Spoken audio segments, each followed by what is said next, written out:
ফিকহে হানাফির উলামা মোরা, কুরআন মোদের সংবিধান। ইজমা সুন্নাহ কিয়াস মিলে পূর্ণ হলো এই বিধান।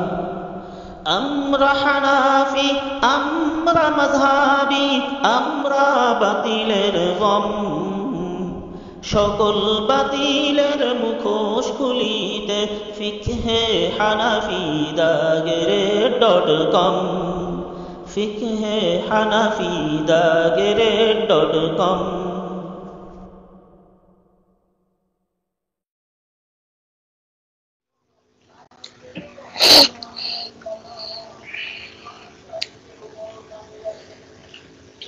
إن الحمد لله والصلاة والسلام على رسول الله، أما بعد، فقد قال الله تبارك وتعالى في كلامه المجيد وفرقانه الحميد: أعوذ بالله من الشيطان الرجيم، بسم الله الرحمن الرحيم. لا يؤاخذكم الله باللغو في أيمانكم ولكن يؤاخذكم بما عقدتم الأيمان، فكفارته إطعام 10 مساكين من أوسط ما تطعمون أهليكم أو كسوتهم أو تحرير رقبة، فمن لم يجد فصيام 3 أيام، ذلك كفارة أيمانكم إذا حلفتم، واحفظوا أيمانكم، كذلك يبين الله لكم آياته لعلكم تشكرون. وعن سعيد بن جبير عن ابن عباس رضي الله عنهما قال: كان الرجل يقوت بعض أهله قوت دون وبعضهم قوتا فيه سعة، فقال الله تعالى: من أوسط ما تطعمون أهليكم، أي من الخبز والزيتون، أو كما قال رضي الله عنه। আলহামদুলিল্লাহ, মহান জাতে বারি তাআলার দরবারে অসংখ্য অগণিত শুকরিয়া, যিনি অনেক দয়া ও মায়া করে আপনাদেরকে এবং আমাকে অনলাইন প্ল্যাটফর্ম স্কাইপে ও টেলিগ্রামকে ব্যবহার করে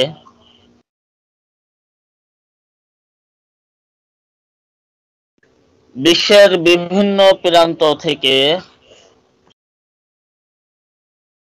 পবিত্র কোরআনে মাজিদের ধারাবাহিক তাফসীর করা ও শোনার জন্য একত্রিত হওয়ার তৌফিক দান করেছেন। এই জন্য সেই পাক জাতের দরবারে শুকরিয়া আদায় করে বলি আলহামদুলিল্লাহ।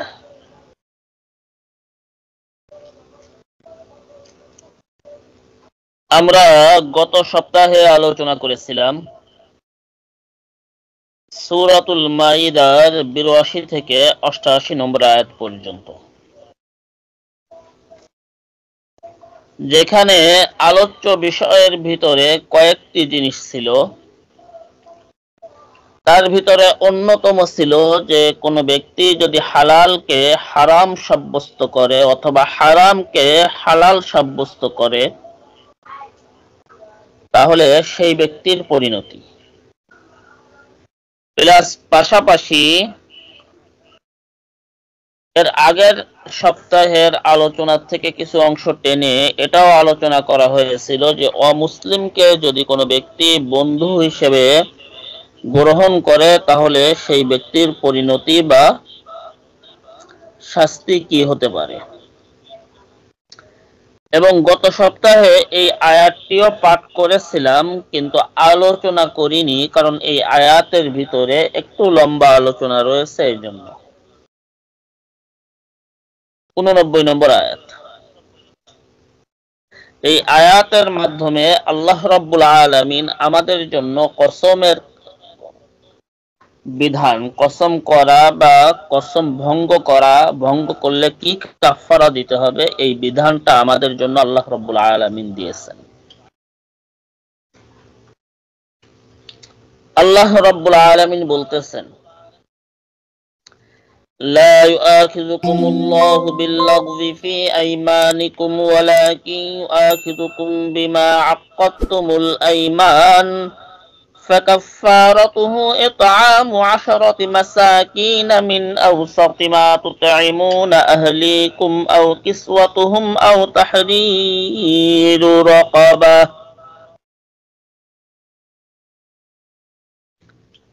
আল্লাহ রাব্বুল আলামিন তোমাদেরকে পাকড়াও করবেন না বিল্লাগwi ফি আইমানিকুম, তোমাদের অনর্থক শপথের জন্য।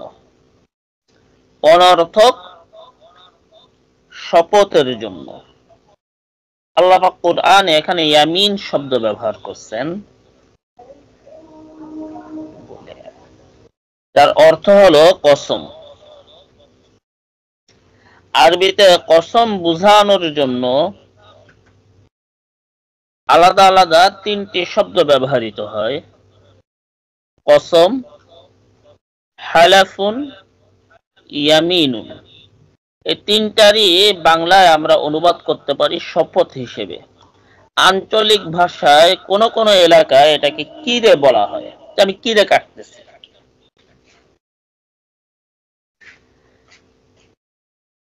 তা যাই হোক, এই কসম বা শপথ এটা কাকে বলে এটা একটু আগে বুঝি, এটা কত প্রকার।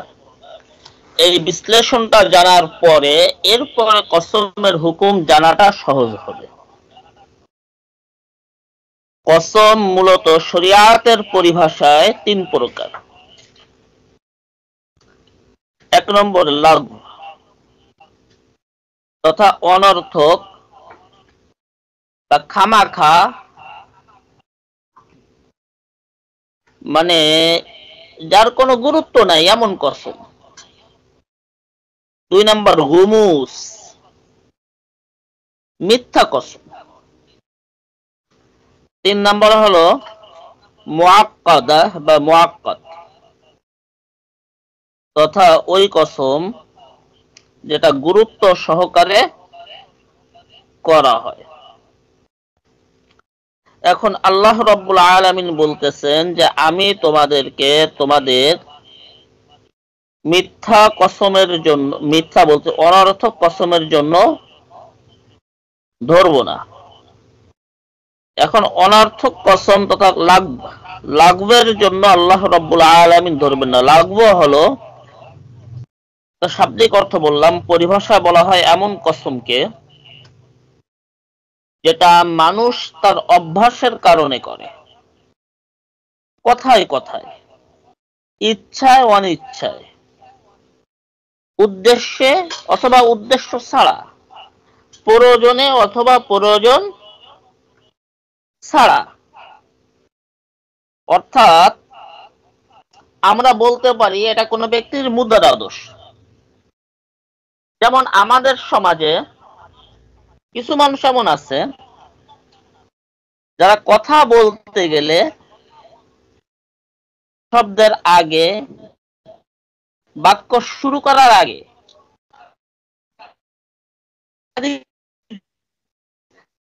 বাক্যের শেষে গালি না দিয়ে পারে না। আবার যদি জিজ্ঞাসা করা হয়, ভাই মুখ খারাপ করলেন কেন, গালি দিলেন কেন, এখানে গালি আরো 2টা দিয়ে বলে গালি দিছি কখন। মানে ও যে গালি দিচ্ছে ও নিজেও জানে না, ও কিছুটা অনুভবই করতে পারতেছে না। তা আরবের কিছু লোকের এমন মুদ্রা দোষ হয়েছিল, অভ্যাস হয়ে গেছিল যে তারা কিছু বলতে গেলে ওয়াল্লাহি বিল্লাহি তাল্লাহি একসঙ্গে 3টা কসম খেয়ে বসতো। কথা বলার আগে, কথার মাঝখানে, কথার শেষে ওয়াল্লাহি বিল্লাহি তাল্লাহি। মানে যেভাবে আল্লাহর কসম খাওয়া যায়, কসমে কোনো ত্রুটি করতো না। মুশরিকরা লাত ওয়াল উজ্জা, লাত ও উজ্জার কসম খাইতো, মানাত, মানাতের কসম খাইতো।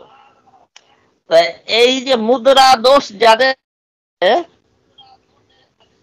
এই জাতীয় ব্যক্তিদের কসমের কি নাই কাফারা নাই। এই মুদ্রা দোষ জনিত কসমের কি নাই কোনো কাফারা নাই। তবে এদেরকে ইসলাম সংশোধন হতে বলে, এই অবস্থায় ছেড়ে দেয় না। আল্লাহ রাব্বুল আলামিন সেই কথা বলতেছেন, লা ইউআখিযুকুমুল্লাহু বিল্লাগwi ফি আইমানিকুম। আল্লাহ রাব্বুল আলামিন তোমাদের কসমে লাগওয়ের কারণে পাকড়াও করবেন না। অনর্থক যে কসমগুলো করা হয়, এই কসমের কারণে আল্লাহ রাব্বুল আলামিন কি করবেন না? পাকড়াও করবেন না।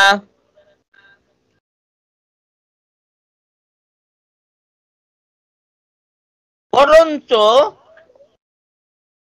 যদি কোনো ব্যক্তি ওয়ালাকি ইউআখিযুকুম বিমা আক্কাদতুমুল আইমান, কিন্তু কোনো ব্যক্তি যদি ইচ্ছাকৃতভাবে গুরুত্ব সহকারে, যার মুদ্রা দোষ না কসম খাওয়া, এমন ব্যক্তি যদি কসম খেয়ে বসে, এমন ব্যক্তি যদি কসম খেয়ে বসে, তাহলে আল্লাহ রাব্বুল আলামিন এই কসম ভঙ্গ করলে তাকে পাকড়াও করবেন।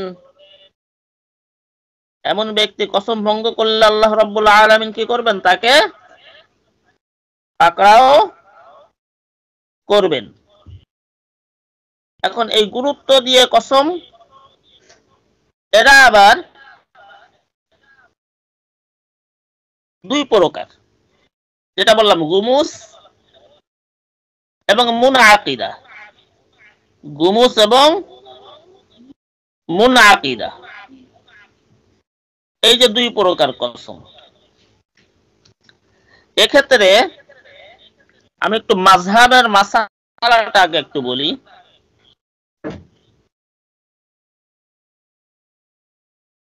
যে এই জাতীয় কসমগুলো, এই যে প্রথমে যেটা বললাম যে কসমে লাগবো তথা অনর্থক কসম,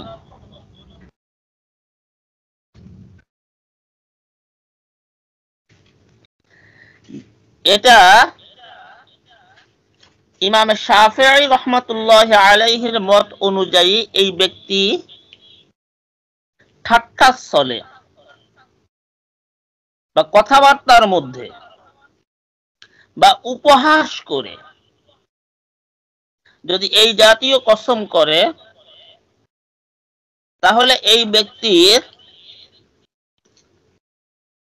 যদি এই উপহাস বা ঠাট্টা চলে বা এই জাতীয় কথার মধ্যে যদি সে কখনো কসম করে, তাহলে এই ব্যক্তির সকল কসমকে লাগবো তথা অনর্থক কসম হিসেবে ধরা হবে, তার কসমকে কসম হিসেবে ধরা হবে না। কিন্তু ইমাম আজম আবু হানিফা রাহমাতুল্লাহি আলাইহি এবং ইমাম আহমদ বিন হাম্বল রাহমাতুল্লাহি আলাইহি, ইনাদের দুজনের মত হলো যে যে ব্যক্তির এটা মুদ্রা দোষে রূপান্তরিত হয়ে গেছে, এরপরও ওই ব্যক্তি এমন বিষয়ে কসম খাইল যে বিষয়টা ইসলামী শরিয়াতের কোনো ফরজ, ওয়াজিব বা হালাল হারাম বিধানের সঙ্গে সাংঘর্ষিক নয়, তাহলে সেই ব্যক্তির কসমকে কসমে মুনআকিদা হিসেবেই ধর্তব্য করা হবে তথা তাকে কাফারা দেওয়া লাগবে। যদি এরকম 2, 4, 5, 10টা কাফারা দেয়, তাহলে ইসলাম তাকে এই কসম থেকে যে ফিরে আসতে বলছে, তার জন্য কি ফিরে আসাটা সহজ হয়ে যাবে যখন তার প্রতি এই জরিমানাটা আরোপ হবে। কারণ আমরা সকলে জানি, আমাদের সমাজে একটা প্রচলিত কথা আছে যে কথায় কথায় কসম খাওয়া এটা কার খাসলাত? আমরা নিজেরাই বলে থাকি কার খাসলাত? শয়তানের খাসলাত। কথায় কথায় মিথ্যা কসম খাওয়া এটা কার খাসলাত? শয়তানের খাসলাত। শয়তানের চরিত্র। সুতরাং শয়তানের চরিত্র থেকে এই উম্মতকে ফেরানোর জন্য ইমাম আজম আবু হানিফা রাহমাতুল্লাহি আলাইহি এবং ইমাম আহমদ বিন হাম্বল রাহমাতুল্লাহি আলাইহি এনারা এই রায় দিয়েছেন। এখন আসি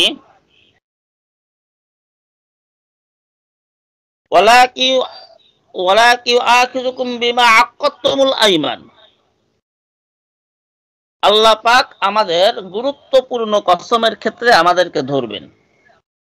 এই গুরুত্বপূর্ণ কসম আবার দুই প্রকার, যেটা বলছিলাম, একটা সত্য একটা মিথ্যা। একটা সত্য একটা মিথ্যা। এখন সত্য কসম, এটা তো কসম ভঙ্গ করলে কাফারা দিতে হবে। মিথ্যা কসম,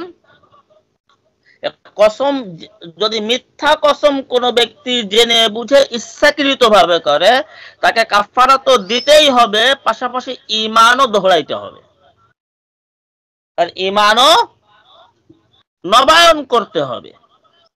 বিবাহিত হলে তার বিবাহ দোহরাইতে হবে, কারণ জেনে বুঝে ইচ্ছাকৃত ভাবে আল্লাহর নামে মিথ্যা কসম করলে তার ঈমান চলে যায়।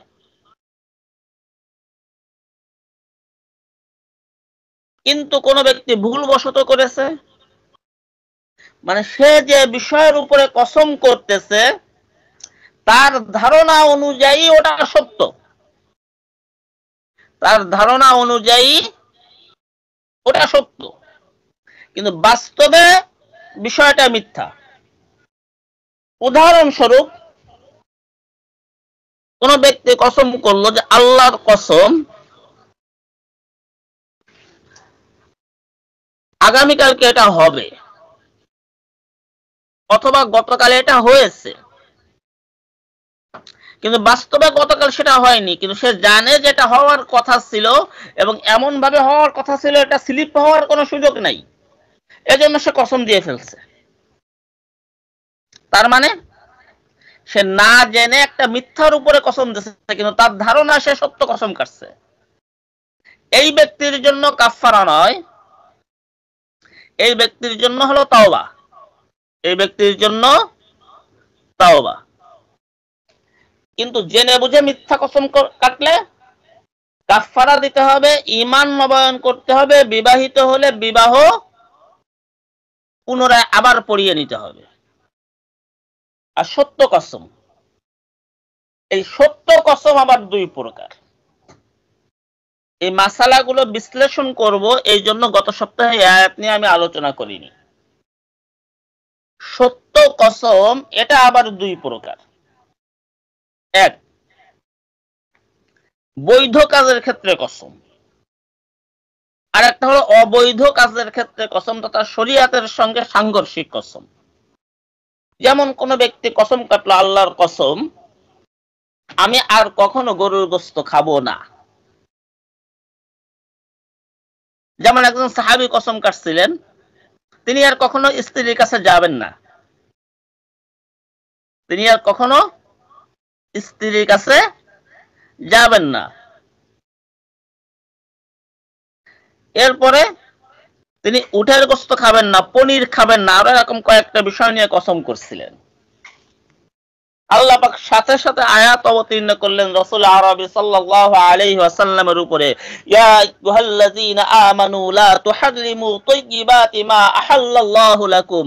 হে ঈমানদারেরা, তোমরা নিজেদের জন্য হারাম করে নিও না ওই পবিত্র জিনিসকে যেটা আল্লাহ রাব্বুল আলামিন তোমাদের জন্য হালাল করেছেন। এখন কসম কাটলো আমি আর বোর কাছে যাবই না, গরুর গোশত খাবো না। আমি উদাহরণ দিয়ে বোঝানোর জন্য বলতেছি, শরীয়তের হালালকে নিজের জন্য হারাম করে নিয়েছে। এই ব্যক্তির জন্য কসম ভঙ্গ করা ফরজ। কোন কোন ইমাম ফরজ বলছেন, অধিকাংশের মতে এটা ওয়াজিব। এই ব্যক্তির জন্য কসম ভঙ্গ করা ওয়াজিব। এবং কসম ভঙ্গ করবে, এরপরে কাফফারা দিবে। কাফফারা কি? কাফফারার বিষয়টা বিস্তারিত সামনে আলোচনা আসতেছে। কসম ভঙ্গ করবে, এরপরে কি কি দিবে? কাফফারা দিবে। আগে কাফফারা দিবে তাই কসম ভঙ্গ করবে তা না, আগে কসম ভঙ্গ করবে এরপরে কাফফারা দিবে। যদি আগে কাফফারা দিয়ে কসম ভঙ্গ করে, কসম ভঙ্গ করার পরে আবারও কাফফারা দেওয়া লাগবে, কারণ তার উপরে তো কাফফারা লাজম হয় না, আবশ্যক হয় নাই। এর আগেই সে কাফফারা দিয়ে বসছে। ওয়াক্ত হওয়ার আগে নামাজ পড়লে নামাজ হবে না? নামাজ হবে না। কাফফারা আমার দায়িত্বে আসার আগে যদি আমি কাফফারা দিয়ে দিই, কাফফারাই তো আদায় হয়নি, পুনরায় আবার কি করতে হবে? কাফফারা দিতে হবে। এখন বৈধ কাজে সত্য কসম করছে, এক্ষেত্রটাই কি? যেমন উদাহরণস্বরূপ কসম করে বলল আমি অমুক জায়গায় যাব না, যে কোনো একটা জায়গায়। এখন যাওয়া না যাওয়া এটা তো তার ইচ্ছা, তার ইখতিয়ার, কসম করে ফেলছে। কোনো কারণবশত এখন যাওয়া লাগবে, সেক্ষেত্রে সেখানে যাওয়ার পরে সে কি করবে? কসমের কাফফারা দিবে। কিন্তু কসম করার ক্ষেত্রে অন্তত পক্ষে এটা মনে রাখা চাই, সেটা হলো কোনো অবস্থাতেই বিবাহিত যারা আছেন, বিশেষ করে আমার পুরুষ ভাইয়েরা, এই নসিহতটা আমার জন্য, নিজের স্ত্রীকে জড়িয়ে কখনো কসম করবেন না। কারণ নিজের স্ত্রীকে জড়িয়ে কসম করলে সামনে এমন বিপদে পড়বেন যার থেকে বের হওয়ার আর কোনো রাস্তা নাও থাকতে পারে, যার থেকে বের হওয়ার আর কোনো রাস্তা নাও থাকতে পারে।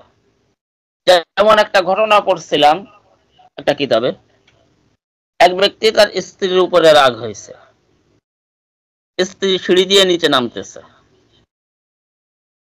রাগ করে হয়তো বাপের বাড়ি চলে যাচ্ছে। এখন স্ত্রীকে উদ্দেশ্য করে বলছে, আল্লাহর কসম তুই যদি সিঁড়ির থেকে আর এক পা নামিস তাহলে তুই 3 তালাক। অবস্থা বেগতিক দেখে স্ত্রী ঘুরে এখন ঘরে উঠে যাইতে গেছে, তুই আমার ঘরে ঢুকবি না, ঘরে ঢুকলেও 3 তালাক। এখন বেচারি কি করবে?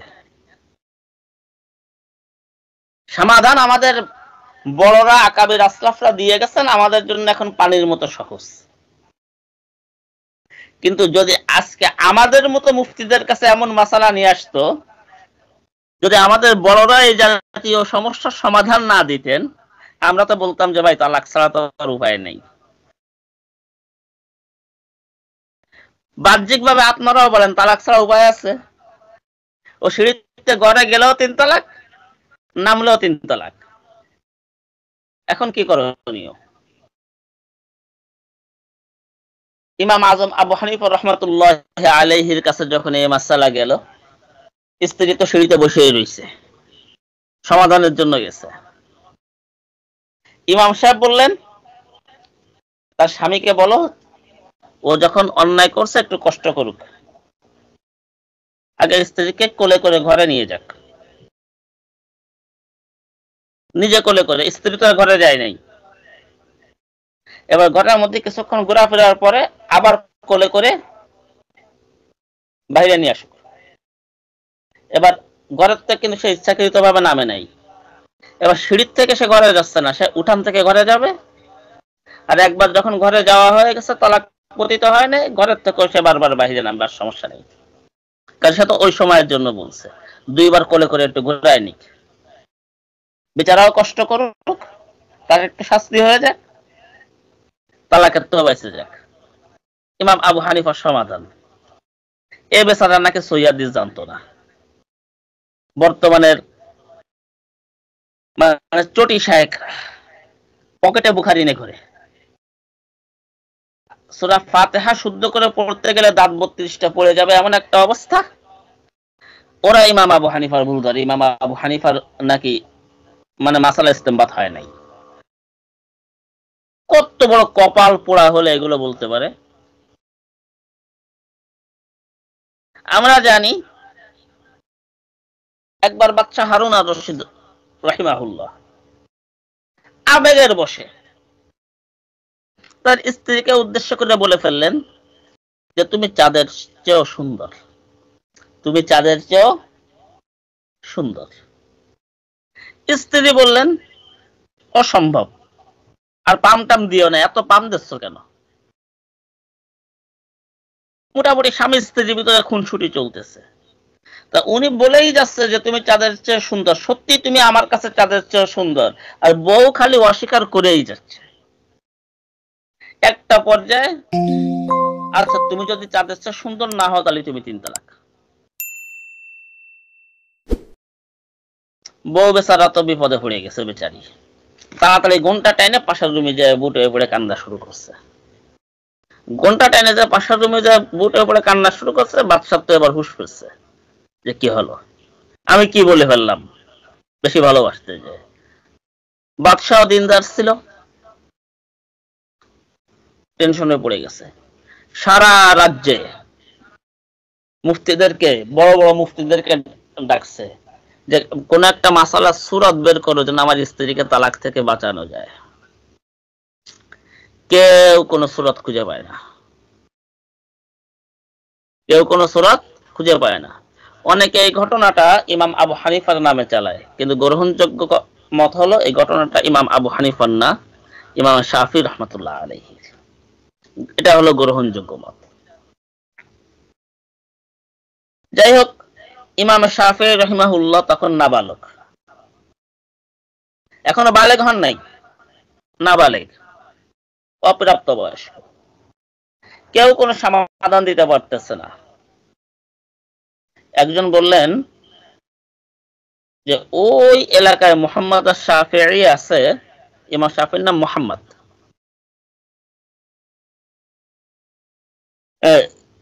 ওই বাচ্চাটার কাছে আমরা একটু শরণাপন্ন হয়ে আশা করি সে সমাধান দিতে পারবে, বড় বড় মুফতিরা পারতেছে না। যাই হোক, ইমাম শাফিঈ শরণাপন্ন হলেন। ইমাম শাফি রহমতুল্লাহ আলাইহি বললেন বাদশাহকে যে বলো যে আমি রাজদরবারে এসে মাগরিবের নামাজ পড়বো, আমার আসতে দেরি হলেও যেন জামাত শুরু না করে। আমি নামাজ পড়বো, শুধু নামাজ পড়বো না, আমি নামাজ পড়াবো, নামাজের ইমামতি করব, এবং আমি নামাজ পড়ানো শেষে এরপরে যায় এই মাসালার সমাধান দিব, এর আগে না। আমার একটু দেরি হলেও যেন জামাত শুরু না হয়। যখন এই সংবাদ পৌঁছায় গেল, সকলে তো বেচাইন, চিন্তিত, কেউ নাবালেগ, ওর পিছনে তো নামাজই হবে না, একটা বিপদ না? যাই হোক, এখন বাদশাহ বললেন যে আচ্ছা ও সমাধান দিক, এরপরে বক্ত তো থাকে, আমরা আবার জামাত করে নেব, আমরা আবার জামাত করে নেব, দেখি না কি সমাধান দেয়।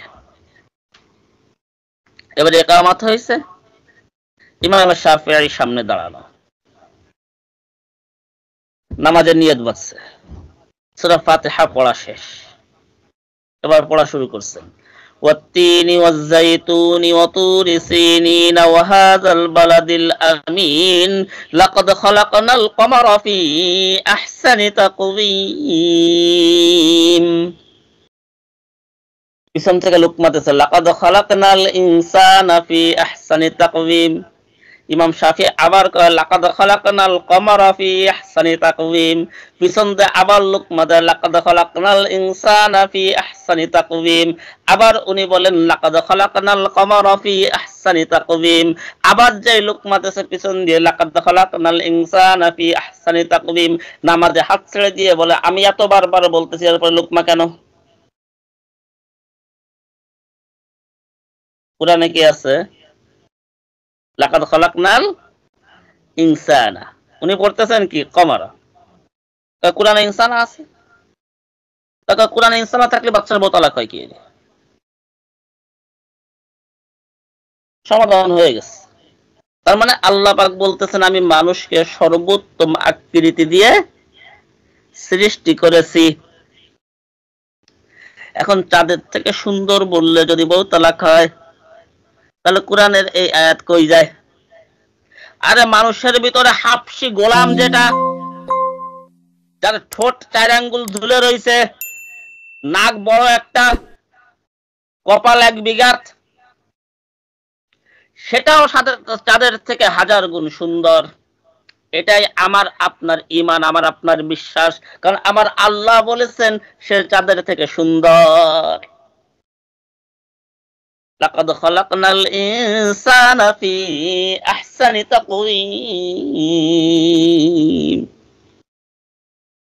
বড়রা সমাধান দিয়ে গেছে, না তার মাযহাব মানা যাবে না। মানতে হবে কার মাযহাব? একদম সকাল সন্ধ্যা মিথ্যা ছাড়ার একটা বৈঠক শেষ হয় না। একদম আওয়ামী লীগের মাহবুবুল আলম হানিফের থেকে বড় মৃত্যুক, চোখ টিপনি মারে আর কি পরিমাণে যে মিথ্যা কথা বলে। আবার আল্লাহ রসুলের 3 তালাক সে দিয়েছে, সেই কাযযাব বিন ইউসুফের মাযহাব মানতে হবে। যে দাজ্জাল, মতি দাজ্জাল, যে দাজ্জাল কোরআনের আয়াত অস্বীকার করে ইব্রাহিম আলাইহিস সালাম মুসলমানদের জাতির পিতা না, আল্লাহর কাছে জাতির পিতা, ও বদমাইশ করে জাতির পিতা না, ওই দাজ্জালের মাযহাব মানতে হবে। এই আরেক বদমাইশ বড় হচ্ছে মুজাফফর বিন মুহসিন। এই শয়তানে আবার কইছে কি, আল্লাহ বলছেন ইন্না নাহনু নাযালনা যিকরা ওয়া ইন্না লাহু লাহাফিজুন, কুরআন আমি পাঠাইছি, আমি হেফাজত করব। ও শয়তানে কয় কি যে কুরআনের ভিতরে শিয়ারা সূরা বুরুজ ঢুকায় দিয়েছে, ওর মাযহাব মানবে। এগুলো জেনে বুঝে যারা এদেরকে অনুসরণ করে, আল্লাহর কসম, এই যে 3টা বদমাইশের নাম বললাম, এই 3 বদমাইশকে এদের আকীদা জানার পরে যদি কেউ কাফের বলতে দ্বিধা করে, সেও কাফের। ক্লিয়ার কাট ফতোয়া। এদেরকে কাফের বলতে দ্বিধা করলে সেও কাফের। কুরআনের ভিতরে শিয়ারা সূরা বুরুজ ঢুকায় দিয়েছে। এ কোন মুসলমানের বিশ্বাস হতে পারে? মুসলমানদের জাতির পিতা ইব্রাহিম না, এটা কোন মুসলমান অস্বীকার করতে পারে? কোরআনের আয়াত। কোন মুসলিম বলতে পারে যে নবী কবরে জীবিত, সে নবীকে 3 তালাক? আরে ধরে নিলাম আল্লাহ রাসূল কবরে মৃত, সাময়িকের জন্য যুক্তির খাতিরে ধরে নি, কিন্তু আদম আলাইহিস সালাম থেকে ঈসা রুহুল্লাহ পর্যন্ত সকল নবী যে কবরে জীবিত, এটা তো সুস্পষ্ট সহিহ হাদিসে আছে। আল আম্বিয়া ও আহইয়াউন ফি কুবুরিহিম ইউসাল্লুন। সকল নবী কবরে জীবিত এবং তারা সেখানে নামাজ পড়তেছে। কোন একজন নবীকে যদি কেউ 3 তালাক দেয়, সে মুসলমান থাকে? আর বলতেছে যে নবী কবরে জীবিত সেই নবীকে 3 তালাক। বদমাইশটা আবার বলে যে কাবাঘর হিন্দুদের টাকায় তৈরি, আবার তার অনুসরণ বলে মুসলমানে করে সহিহ হাদিস মানা দাবিদারেরা। পাগল ছাগলের দল সব। যাই হোক, এখন কথা হলো কোন কসমে কাফারা লাগবে, কোন কসমে লাগবে না, এটা নিয়ে আলোচনা করছি। এবার কাফারা কিভাবে দিবেন, কতটুকু দিবেন? আল্লাহ পাক বলতেছেন, فكفارته إطعام 10 مساكين من أوسط ما تطعمون أهليكم أو كسوتهم أو تحرير رقبة। কসম ভঙ্গ করেছে, কাফারা ওয়াজিব হয়েছে, কাফারা দিতে হবে। এখন কাফারা হলো ইতআমু 10 মাসাকিন। কাফারা হলো অসহায়, দরিদ্র 10 জন ব্যক্তিকে খাবার দান করা, খাবার দেওয়া। কেমন খাবার? মিন আওসাতি মা তুতঈমুনা আহলিকুম, সাধারণভাবে তোমার ফ্যামিলিকে, অর্থাৎ যিনি কসম ভঙ্গ করেছেন তার নিজের ফ্যামিলিকে তিনি যে জাতীয় খাবার খাইতে দেন, এই জাতীয় খাবারের মধ্যম মানের খাবার। এখন 2024 সাল শেষের পথে, আমাদের ফ্যামিলিতে স্বাভাবিকভাবে একজন ধনী ব্যক্তির কাফারার পরিমাণ এবং একজন দরিদ্র ব্যক্তির কাফারার পরিমাণ এক হবে না। কারণ কিছু ফ্যামিলি এমন আছে বাংলাদেশে যে এক ওয়াক্তে 30 আইটেম না হলে তাদের খাবারই হয় না। এখন তার ওই 30 আইটেমের হিসাব করতে হবে। আর কিছু ফ্যামিলি এমন আছে অনুষ্ঠানের দিনও 2 আইটেম জোগাইতে কষ্ট হয়ে যায়, তার জন্য আলু ভর্তা ভাতের হিসাবই হবে। সকলের জন্য কাফারার পরিমাণ কি না সমান না।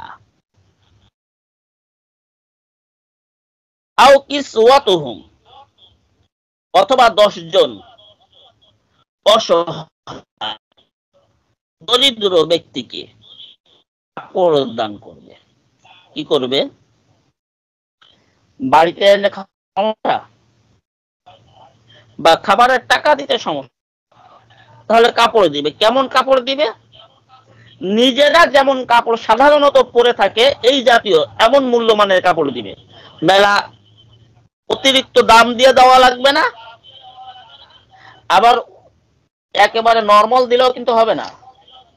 এখন গরিব মানুষ যে 300 টাকা দামের লুঙ্গি পরে, সে 300 টাকা দামের লুঙ্গি দিবে, কিন্তু যে 3000 টাকা দামের লুঙ্গি পরে তাকে 3000 টাকাটা দিতে হবে। পরিমাণ একই না। কারণ পোশাক দিতে গেলে কয়টা দিতে হবে, কি পরিমাণ দিতে হবে? পুরুষকে যদি দেয় তাহলে 2টা, গায়ের একটা, পরনের একটা, এটা হলো একজনকে দেওয়া। আর যদি মহিলাকে দেয় তাহলে 3টা, গায়ের একটা, পরনের একটা, মাথার একটা, 3টা, সালোয়ার কামিজ ওড়না। এবার আসি, এখানে আরেকটা কথা একটু বলে নিই। সেটা হলো যে কোনো ব্যক্তি যদি চায় যে আমি একজন ব্যক্তিকে আমার পুরো কাফারা টাকা দিব, তাহলে দিতে পারবে কিনা? ইমামদের ভিতরে মতবিরোধ আছে। আমি মতবিরোধের দিকে গেলাম না, গ্রহণযোগ্য যে মাসালা, যে ফতোয়া, সেটা বলতেছি যে হ্যাঁ পারবে দিতে, তবে শর্ত হলে একই ব্যক্তিকে দিতে হলে একদিনে দিতে পারবে না, একদিনে দিতে পারবে না। তাহলে কি করতে হবে? 3 দিন দিতে হবে।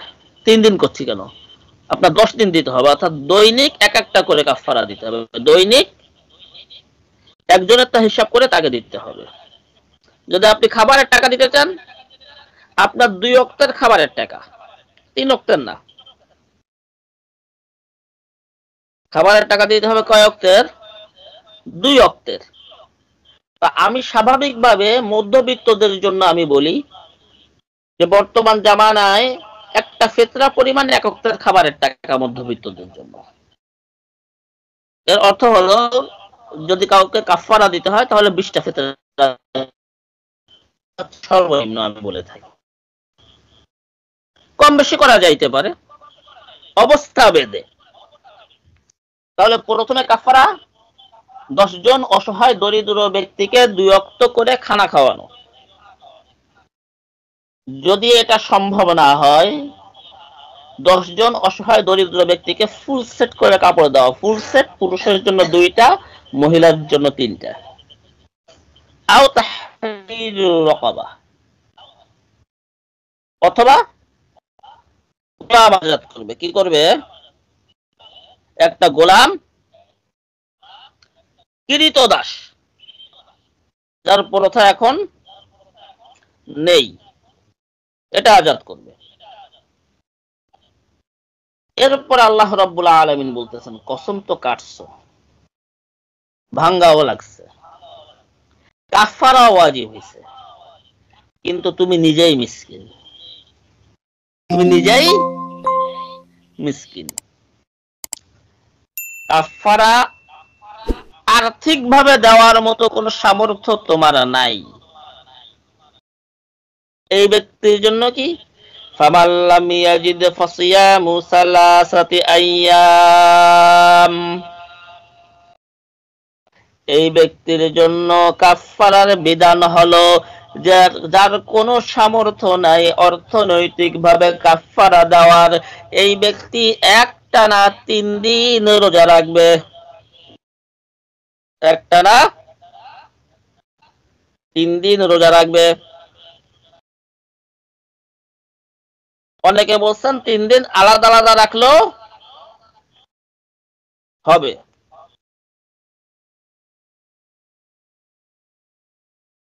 অনেকে বলেছেন 3 দিন আলাদা আলাদা রাখলেও হবে। আমাদের হানাফি মাযহাবের ভিতরও এটা নিয়ে দ্বিমত আছে।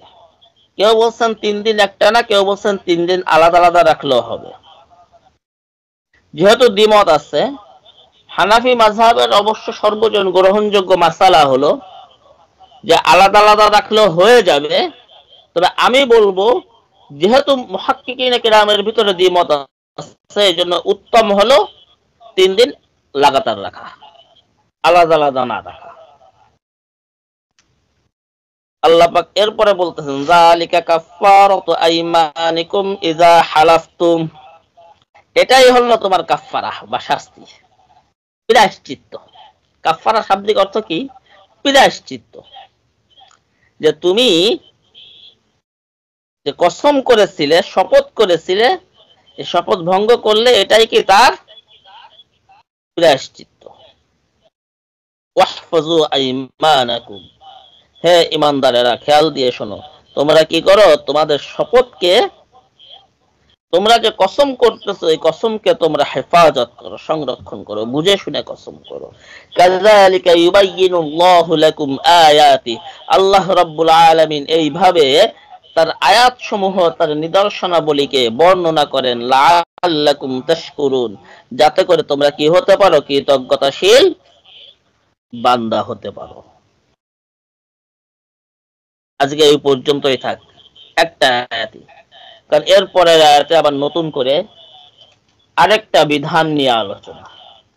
যেহেতু বিধান নিয়ে আলোচনা হবে, বিধান সম্পর্কে একটু মোটামুটি বিস্তারিত আলোচনা করা লাগবে।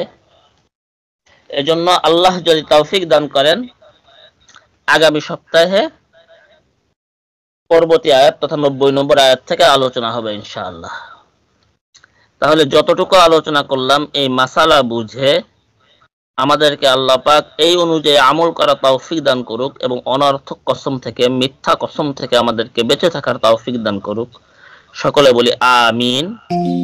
সুবহানাল্লাহি ওয়া বিহামদিহি, সুবহানাকাল্লাহুম্মা ওয়া বিহামদিকা, আশহাদু আল্লা ইলাহা ইল্লা আনতা, আস্তাগফিরুকা ওয়া আতুবু। ছিল না দোষ, ছিল না জ্ঞান, হাদিস পড়িনি কোরআন, কিন্তু আজ শিখতে চাই।